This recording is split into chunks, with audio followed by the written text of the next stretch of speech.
Kalau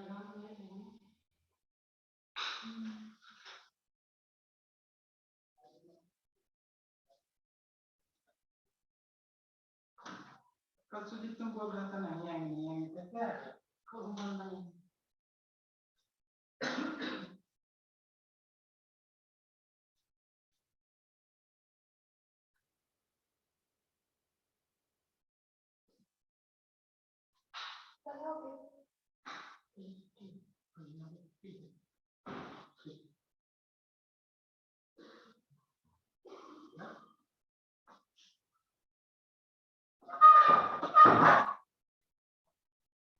Is it okay?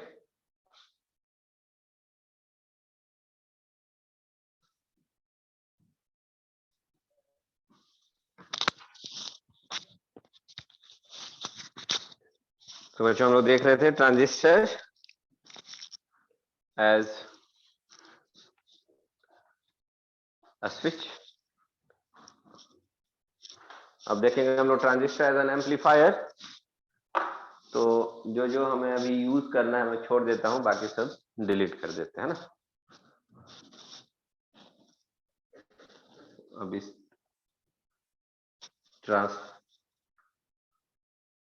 Transfer characteristic में मुझे जरूरत नहीं है अभी।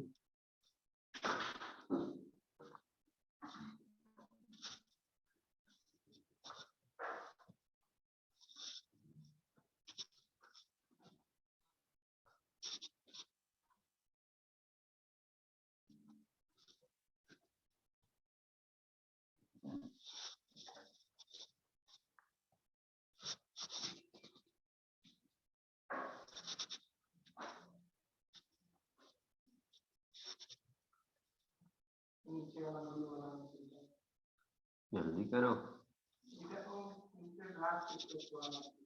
Taken the screenshot. This is a hybrid model.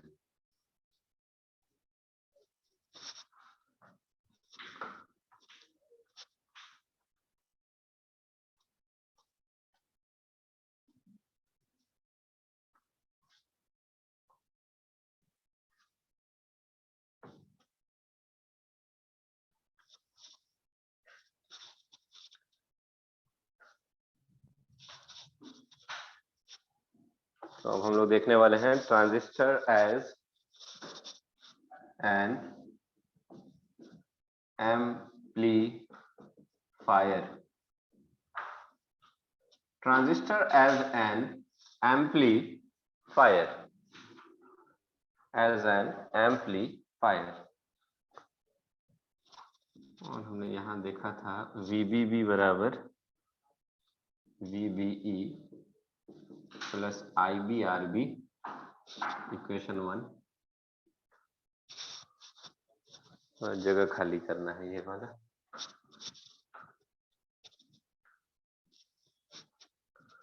और V आउटपुट बराबर VCC minus ICR, equation number 3।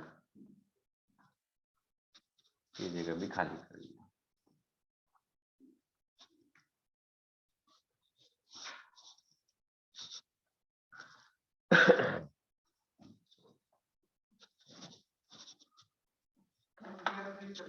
नहीं समझिए ना। सिर्फ सबसे पहली बात कि एम्पलीफायर क्या काम करता है।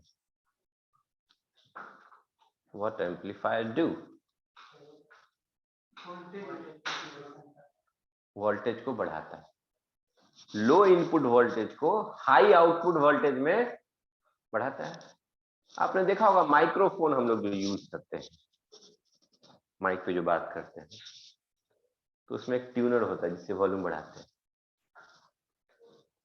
तो माइक्रोफोन क्या करता है कि चीजों को लो वोल्टेज को हाई वोल्टेज में बढ़ाता है। एक तरह से बात करें तो ये भी एक माइक्रोफोन ही है, हेडफोन जो यूज करते हैं। एक दो चीज तो कॉमन चीज जान लीजिए कि हम जो बोल रहे हैं वो एक साउंड वेव, क्या है वो? एक साउंड वेव है, मैकेनिकल एनर्जी है। और यह डिवाइस का जो माइक्रोफोन होता है उसमें एक ड्रम होता है। पतला सा थिन लेयर होता है, उससे जब आवाज टकराती है तो वाइब्रेशन होता है, और वह वाइब्रेशन की वजह से इसके अंदर इलेक्ट्रिसिटी जनरेट होती है, वोल्टेज जनरेट होता है, और वह कन्वर्ट करता है मैकेनिकल एनर्जी को electrical energy. The device which convert one form of energy into another form of energy, that device is called transducer। क्या कहते हैं हम लोग उसको? ट्रांसड्यूसर, जो एनर्जी के एक फॉर्म को दूसरे फॉर्म में चेंज कर रहा है। 5 ऐसा ट्रांसड्यूसर इस क्लासरूम के अंदर बता सकते हैं जो एनर्जी के एक फॉर्म को दूसरे फॉर्म में चेंज कर रहा है। 5 लाइट बल्ब, नंबर 1 लाइट क्या कर रहा है?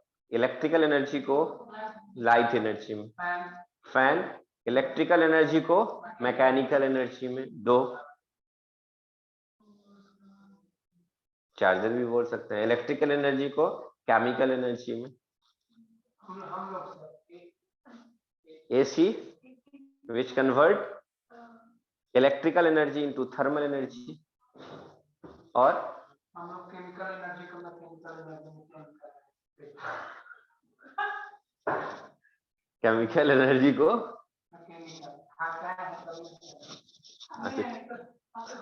और भी बोलो जो सामने दिख रहा हो। अगर मैंने इसको मारा ऐसे, mechanical energy is converted into sound energy. What about this wave cam?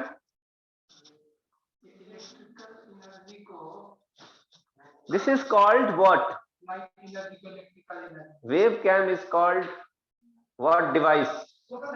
Photodiode. And the photodiode convert light energy into electrical energy. Microphone ये कन्वर्ट कर रहा होगा साउंड एनर्जी को इलेक्ट्रिकल एनर्जी में। The device which convert one form of energy into another form, that is called transducer. किसी भी form का energy को अगर इलेक्ट्रिकल फॉर्म में चेंज करें, then it is called electrical transducer. Give any two example of electrical transducer in this classroom.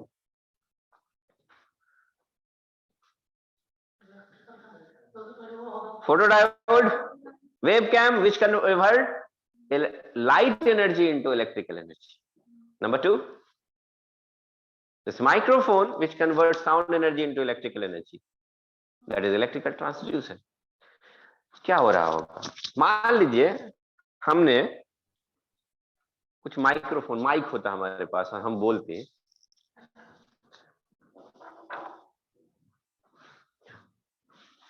मान लीजिए हमारे पास एक छोटा सा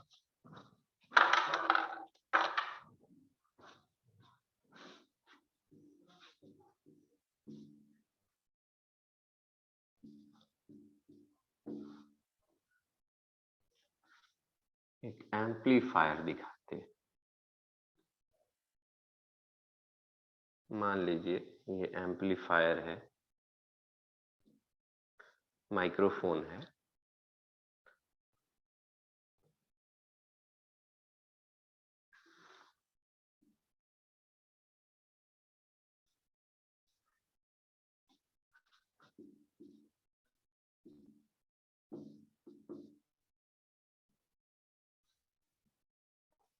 मान लीजिए प्रोग्राम बनाए हैं,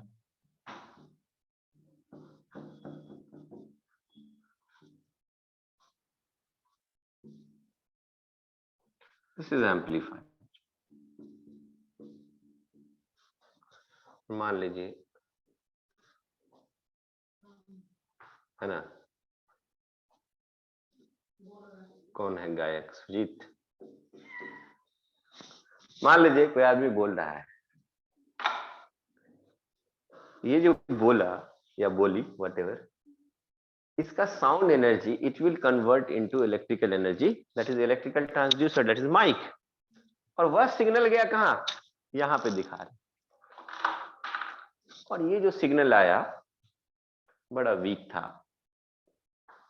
वेरी वीक। कहां गया? एम्पलीफायर में।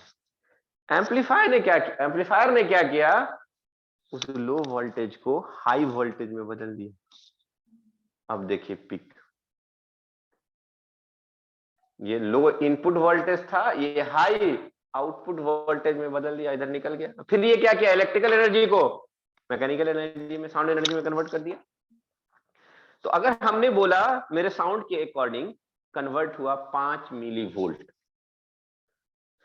और फिर 5 मिली वोल्ट जब इसके अंदर गया, इसको कर दिया 50 मिली वोल्ट, कितना गुना बढ़ा दिया, 10 गुना बढ़ा दिया, और फिर यहां जाकर के फिर कन्वर्ट कर दिया साउंड में, बढ़ गया लाउडनेस। अब मुझे बताओ, ये जो एम्पलीफायर जो वोल्टेज को बढ़ाया, can we say amplifier is a voltage generating device?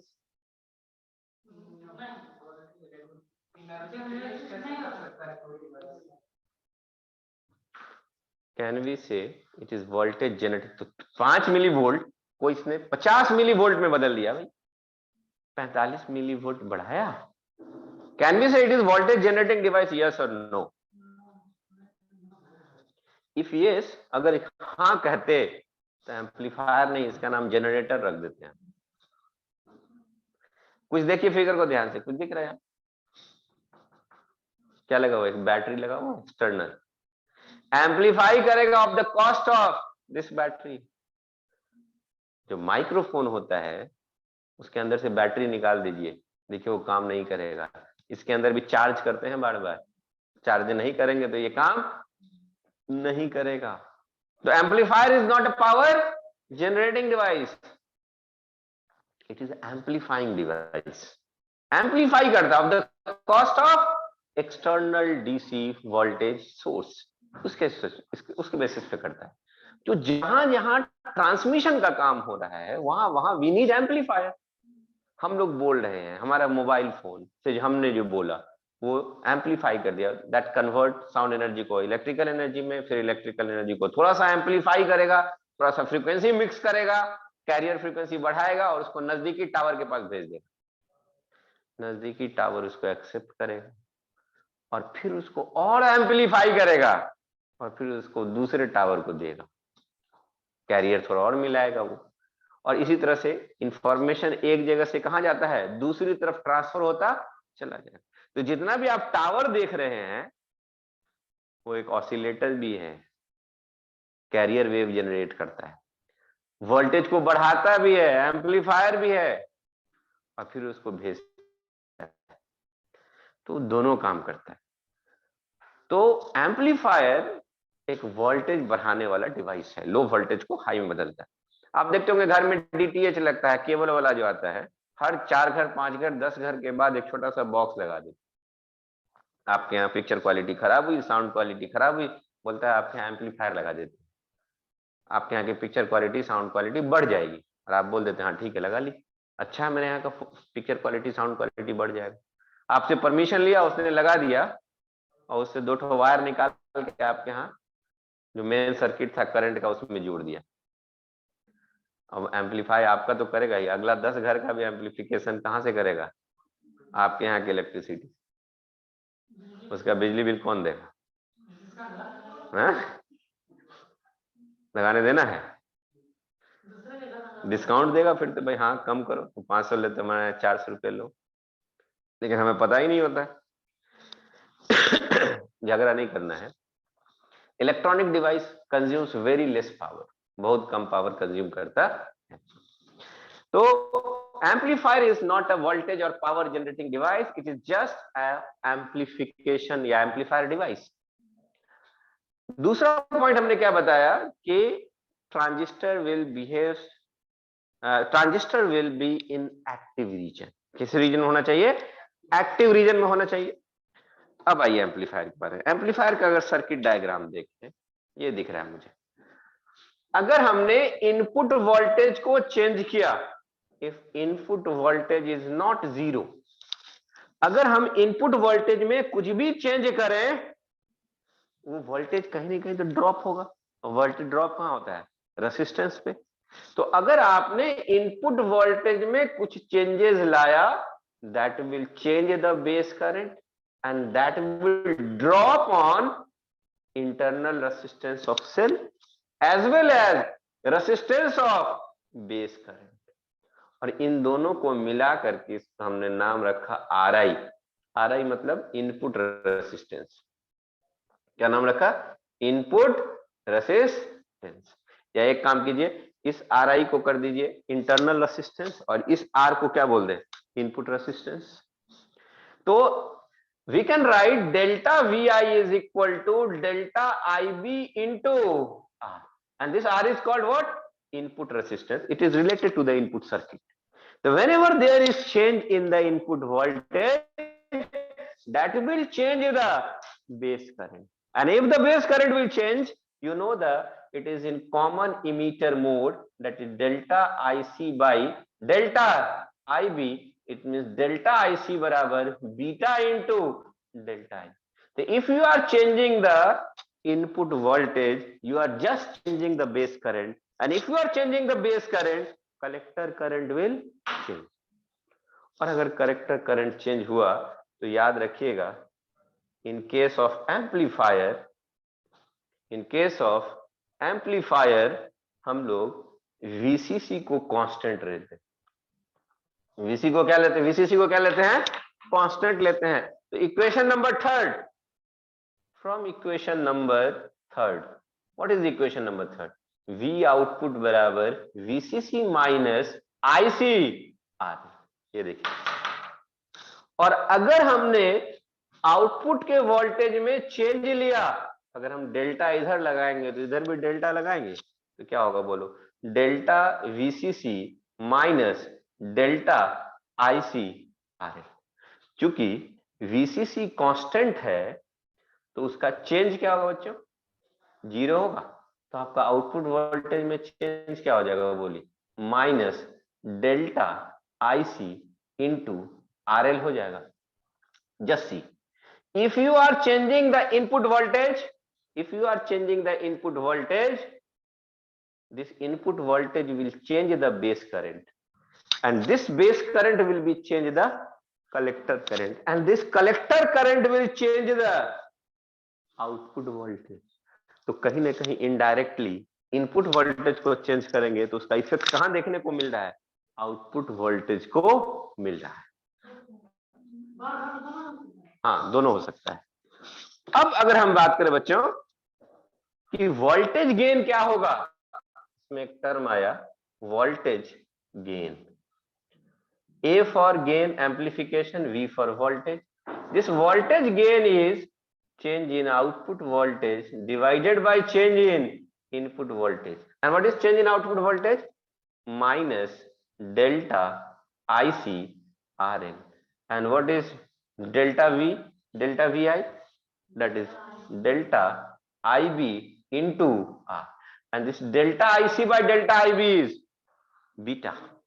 That is minus beta RL by small r. Then voltage gain is what? Minus beta RL by R. And you see here output voltage divided by input voltage. तो output voltage बराबर पूछते थे, ये उधर चला जाता, इसमें minus लगा हुआ है, ये माइनस बता रहा है कि there is a phase change of 180 degree take place. If you are giving here plus minus, what you will see here, यहां जो आपको मिलेगा वो क्या मिलेगा, माइनस प्लस में, मतलब कितने का चेंज होगा, 180 का फेज चेंज होगा between the input and output voltage. Phase change of how much, 180 degree between the input and output voltages in case of amplifier. I think ये फिगर बना लिया आपने, नहीं बनाया, मुझे एक पावर गेन निकालना है, जगह चाहिए थोड़ा सा, मिटा दो उसको। You can take the screenshot.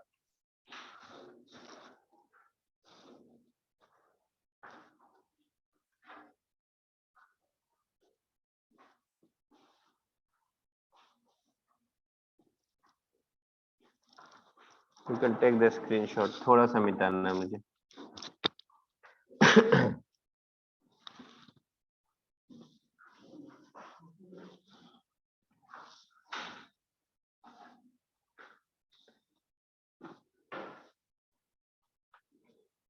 Voice की जगह पे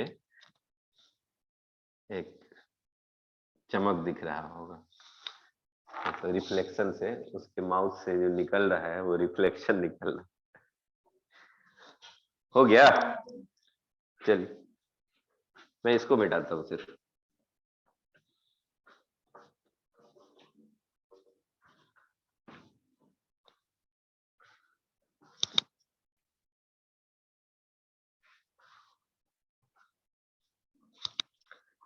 चलिए बच्चों, अब टर्म आता है पावर गेन। पावर, अच्छा वोल्टेज गेन का एक चीज और देख लीजिए। वोल्टेज गेन देखा, beta dash and beta are equal for good transistor. What we see, देखिएगा ध्यान से बच्चों, output voltage by input voltage बराबर minus beta R L by R. ध्यान से देखिएगा, ये जो बीटा है एक्चुअल में वो क्या है, डेल्टा आईसी है और डेल्टा आईबी है और ये आर है और ये आर एल। कुछ क्लियर हो रहा है? आईबी कहाँ था, बेस करंट, आर कहाँ था, इनपुट का रेसिस्टेंस। तो ये वाला अगर हम बात करेंगे बच्चों, current upon voltage, current upon voltage क्या कहलाता है? हाँ, conductance. This is called here transconductance. क्या बोलते हैं इसको? Transconductance. This is denoted by GM. तो वोल्टेज गेन को आप लिख सकते हो माइनस, ये बीटा अपॉन आर भी लिख सकते हो, उसी को हमने लिखा है, that is minus GM into R. इस जीएम को क्या कहते हैं हम लोग? Transconductance. इस पे भी एक बार नीट में क्वेश्चन आया हुआ है, अगर आप बनाएंगे प्रीवियस ईयर का, तो वोल्टेज गेन पे। तो वोल्टेज गेन बराबर माइनस जीएम इंटू आर। एक टर्म आता है पावर गेन। तो power gain, A for gain amplification and P for power. मुझे बोलो तो पावर बराबर होता है current into voltage. Power gain A लगा दो सब में, तो पावर गेन एपी बराबर A I is current gain. Current gain is what? Beta. And voltage gain अभी आप निकालें, ये वाला माइनस हटा दीजिए, beta R L by R. तो कितना हो जाएगा बोलिए? Beta square R L by R. This is what? Power gain. तो भाई पावर तो गेन किया but not a power generating device. ये किसके कॉस्ट पे करता है? एक्सटर्नल। तो यहां पे जो इंपॉर्टेंट पॉइंट होगा वो क्या होगा? Amplifier is not power generating device. Number second,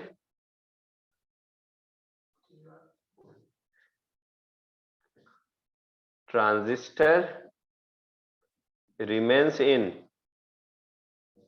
which state? Active state or region. तीसरा important point, there is phase change of 180 degree between input and output voltages. बच्चों ये हमने 3 पॉइंट इंपॉर्टेंट बताई है एम्पलीफायर से रिलेटेड।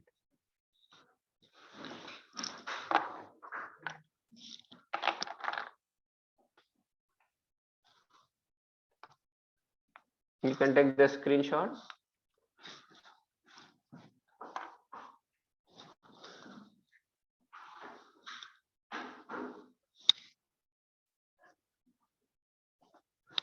और हो सकता है ये नहीं दिख रहा हो तो मैं क्लोज ला रहा हूं, उसके बाद आप लोग फोटो खींच लेना। हाँ,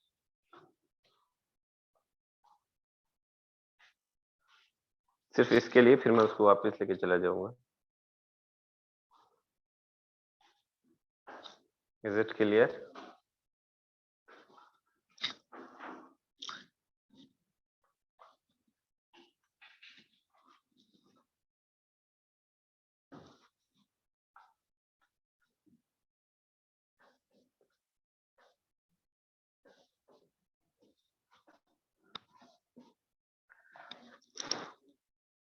तो बच्चों चलिए, इसी के साथ हमारा समाप्त हुआ। क्या क्या एप्लीकेशन ऑफ ट्रांजिस्टर, क्या क्या एप्लीकेशन था? As an oscillator, as a switch and as an amplifier. Oscillator क्या है? एक ऐसा इलेक्ट्रॉनिक डिवाइस जिससे हम मनचाहा फ्रीक्वेंसी का साइनसॉइडल ऑसिलेशन जनरेट करते हैं. It is an electronic device which produces desired frequency of sinusoidal oscillation or wave. And what is amplifier? Low input voltage for high input. Which amplifies the voltages. And third is switch. That is voltage control voltage switch. क्या question आ सकता है oscillator से कि oscillator किस feedback पे काम करता है? It is feedback positive feedback पे. कितना नेट फेज चेंज होता है? नेट फेज चेंज 0 होता है. दूसरा, ट्रांजिस्टर से बना हुआ स्विच किस स्टेज में रहना चाहिए? Either it is in cut off और सैचुरेशन. कट ऑफ में होगा तो ऑफ होगा, आउटपुट हाई होगा, इनपुट लो होगा. सैचुरेशन में है तो ऑन होगा, उस वक्त आउटपुट लो होगा, इनपुट हाई होगा. ग्राफ आपको पता है, इस ग्राफ को कहते हैं ट्रांसफर कैरेक्टरिस्टिक. अगर एक्टिव रीजन में होगा it will behave like an amplifier, और एम्पलीफायर में होगा तो वोल्टेज गेन होगा minus beta RL by R. Load को जितना बढ़ाएंगे, इनपुट को जितना घटाएंगे, बीटा का वैल्यू जितना ज्यादा होगा, वोल्टेज गेन उतना ही ज्यादा होगा. Why transistor is in common emitter mode? Because common emitter mode में करंट गेन बीटा आता है. If you are taking common base, वहां अल्फा आएगा, और अगर अल्फा आया तो अल्फा का वैल्यू 1 से कम होता है, तो बढ़ाएगा नहीं, घटा ही देगा. इसलिए हम ट्रांजिस्टर बनाने में कौन सा मोड लेते हैं? कॉमन इमीटर मोड यूज किया जाता है, क्योंकि current gain, voltage gain, power gain सब क्या होता है? ज्यादा होता है. क्लियर है? और एम्पलीफायर में ये चीजें याद रखना है कि एक पावर जनरेटिंग डिवाइस नहीं है, एक्टिव स्टेट में रहता है, और there is 180 phase change between the input and output voltages. इससे आ जाएगा. तो हमने अभी तक खत्म कर लिया डायोड, ट्रांजिस्टर, उसके एप्लीकेशन. अगले क्लास में हम लोग देखने वाले हैं क्या? Digital electronics, in which we study about the different types of logic gates. वो भी बहुत इंपॉर्टेंट क्लास है. होप सो 1 या 2 क्लास में वो खत्म हो जाएगा, है ना. तब तक के लिए लेते हैं हम लोग विदा, है ना. लाइक, शेयर एंड कमेंट जरूर करें, है ना. चलिए, bye bye everyone.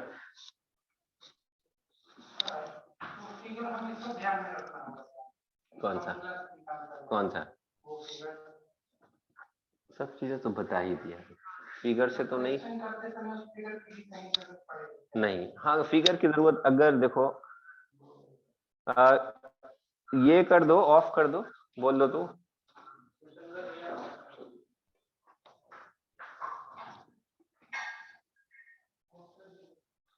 Thank you very much.